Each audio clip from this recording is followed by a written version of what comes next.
بالله من الشيطان الرجيم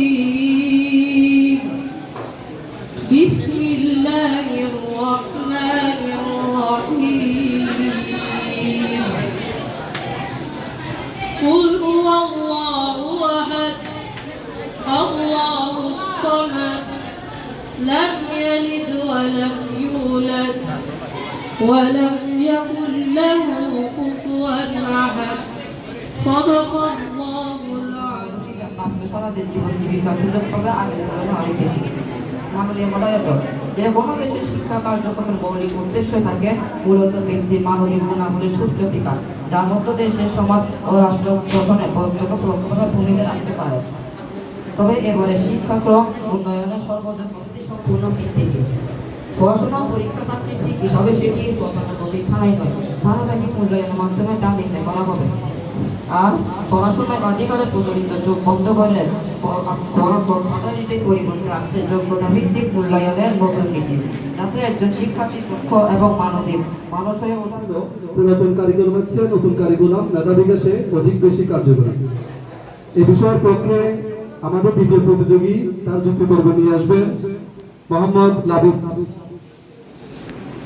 আপনারা যারা উপস্থিত আছেন সবাইকে আমার তরফ থেকে অসংখ্য ধন্যবাদ ও সালাম জানাই। সম্মানিত মডারেটর, আজকের বিতর্কের শিরোনাম হলো পুরাতন কারিকুলামের চেয়ে নতুন কারিকুলাম মেধা বিকাশে অধিক কার্যকরী। সুতরাং যুক্তিসঙ্গতার কারণে আমি ও আমার দলের অবস্থান এই শিরোনামের পক্ষে। হালবিহীন জাহাজকে একজন নাবিক যেমন গন্তব্যে পৌঁছাতে পারে না, তেমনি নতুন কারিকুলাম ছাড়া শিক্ষার কাঙ্ক্ষিত নাবিক গড়ে উঠতে পারে না। শিক্ষার সবার ছাত্র নানাভাবে নতুন শিখছে বিবার আছে। কবি সুন্দরমন আমাকে খুব ভাবাতো, এখনো ভাবায়। আসলে সেখানে আছে সবার থেকে। আর এই শিক্ষাগত অভিজ্ঞতা শ্রেণী একজন ছেলেকে যখন বলা হয় পিতার কাছে টাকা চেয়ে একখানা পত্র লেখো, তখন সে বলে তুমি কি একটা পাগল? আমি কি বাবার কাছে টাকা চেয়ে পত্র লিখবো? আমি বাবাকে ফোন করবো আর বাবা বিকাশে টাকা পাঠিয়ে দেবে। মানে না মনে না।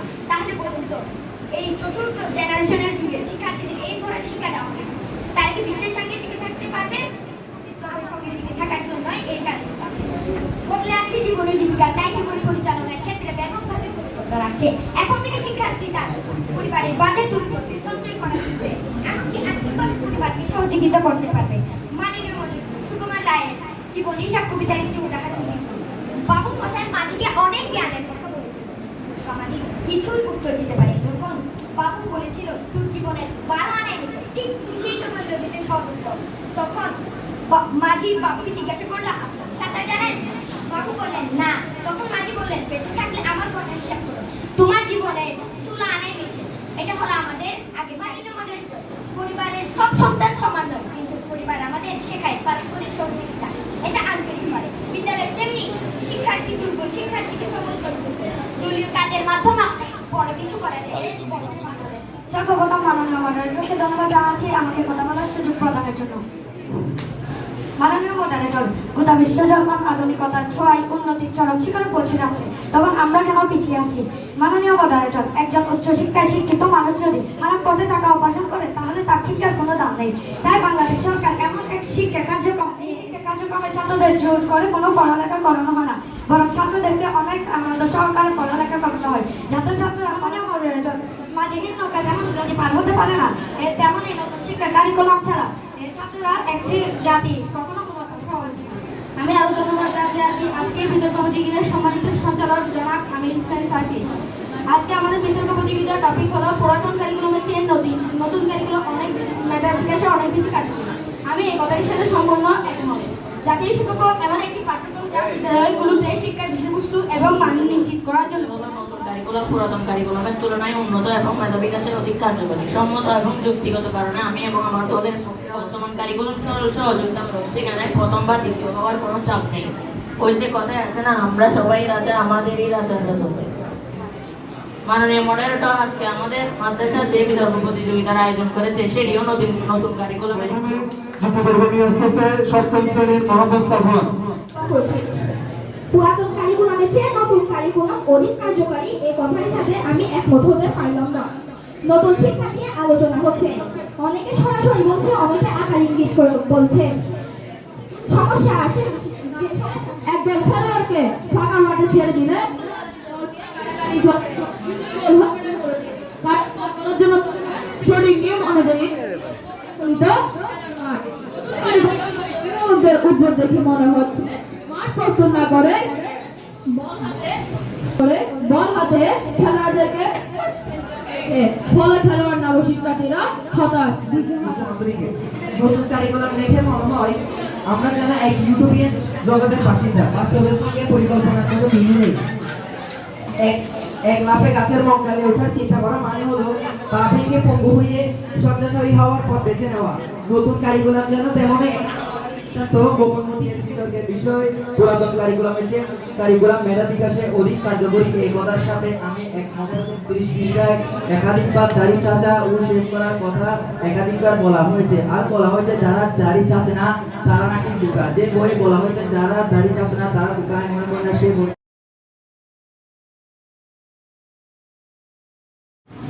রান্না শেখা কি খারাপ কাজ? স্কুলে একবার দুটো অভিজ্ঞতার জানাটা এটা তাকে সে পরিবারের রান্না করার কাজে যখন পরিবার থেকে আলাদা থাকবে তখন নিজের কাজ নিজেই করতে পারবে। আর মায়ের এই কাজটাকে সম্মান করতে শিখবে। এই পরীক্ষার মাধ্যমে আমরা কিছু শিখতে পারছি না। আসলে একটা বিপদ যখন আসে এই বিপদ আমরা মোকাবিলা করতে পারি না, কারণ আমরা আগে এটারই আশা করছি। মাননীয় মডারেটর আমাদের বিরোধীদল বলেছে, অভিভাবকরা বলেছে নাকি বাচ্চারা বাসায় পড়ছে না। মাননীয় মডারেটর আমি আগেও বলেছি, এখনো বলছি, শিক্ষার্থীরা শিখবে অভিজ্ঞতার মাধ্যমে। তাহলে তাদের কি সন্ধ্যায় এসে বাড়িতে পড়তে হবে? দক্ষতা অর্জন করা যায়, কিন্তু মোবাইলে তারা তো জানে না মোবাইল দেখার ফলে তাদের চোখে কি প্রভাব পড়ছে, তাদের মাথায় এবং চোখে প্রভাব পড়ছে। আরেকজন বলেছে রান্না এখানে শেখা দরকার, কিন্তু আসলে রান্না নিজ থেকে শেখা যায়, রান্না কেউ শিখাইয়ে দেয় না। আপনি কেন পড়েছে এবং এর উদ্দেশ্য কেউ বলেনি এবং আমরা বোঝার চেষ্টা করিনি।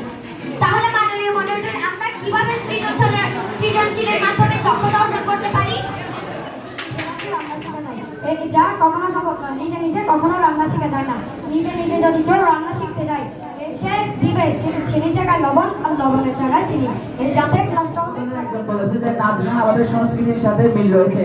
হ্যাঁ, এটা মিল রয়েছে, কিন্তু ইসলামে যে নাচ গান বাদ্যযন্ত্রের ব্যবহার করা এগুলো বলে না। এই বাদ্যযন্ত্রের ব্যবহার সম্পূর্ণ হারাম। সৃজনশীলের মাধ্যমে দক্ষতা অর্জন করতে পারি। আমি আগেও বলছি, এখনো বলছি, আমাদের আগের কারিকুলামে আমরা শুধু নাম্বারের পেছনে ছুটেছি, মুখস্থ করেছি, অন্যের সঙ্গে প্রতিযোগিতায় লিপ্ত হয়েছি, কাউকে নিজে কোর্স দেখানোর মতো উদারতা দেখাইনি, অন্যকে সহযোগিতা করিনি। আর ভালো